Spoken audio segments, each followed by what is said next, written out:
আসসালামু আলাইকুম প্রিয় শিক্ষার্থী বন্ধুরা, তোমাদেরকে ইজি লার্নিংয়ের পক্ষ থেকে স্বাগত জানাই। আজকের ভিডিওতে নবম শ্রেণীর ইসলাম শিক্ষা বইয়ের পৃষ্ঠা নাম্বার ৭৫ এর সমাধান করে দিচ্ছি। একক কাজ এটির সমাধান করে দিব। জ্ঞানের উৎস হিসেবে আল কুরআনের সপক্ষে যুক্তি বা বাণী উল্লেখপূর্বক ভিপ কার্ড বা পোস্টার তৈরি করো। তো এখন আমরা একটা পোস্টার তৈরি করে নিব। জ্ঞানের উৎস হিসেবে আল কুরআন, মহাগ্রন্থ আল কুরআন জ্ঞানের ভাণ্ডার। আধুনিক জ্ঞান বিজ্ঞানের মূল উৎসই হচ্ছে আল কুরআন।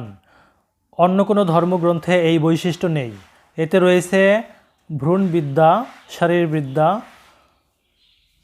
জীববিদ্যা, প্রাণীবিজ্ঞান, উদ্ভিদ বিজ্ঞান, সমুদ্র বিজ্ঞান,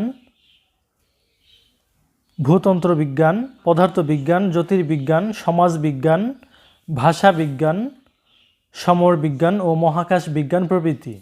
আরও রয়েছে জীবনের বিভিন্ন শাখা ও প্রশাখাগত বিজ্ঞান।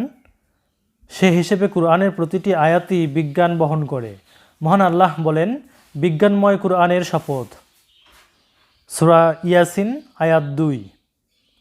যেহেতু কুরআন হলো সমস্ত জ্ঞান বিজ্ঞানের উৎস, তাই এখানে বিজ্ঞানময় কুরআনের শপথ করে এর গুরুত্ব বোঝানো হয়েছে।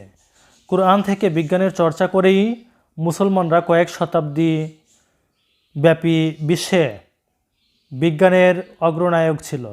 অতঃপর বাগদাদ ও স্পেনের রাজনৈতিক পতনের ফলে বিজ্ঞানেরও পতন ঘটে এবং তাদের রেখে যাওয়া বিজ্ঞান অনুসরণ করে বস্তুবাদী ইউরোপ আজ উন্নতির শিখরে আরোহণ করেছে। প্রিয় শিক্ষার্থী বন্ধুরা, যদি ভিডিওটি ভালো লাগে শেয়ার করে দিও। ধন্যবাদ সবাইকে সাথে থাকার জন্য।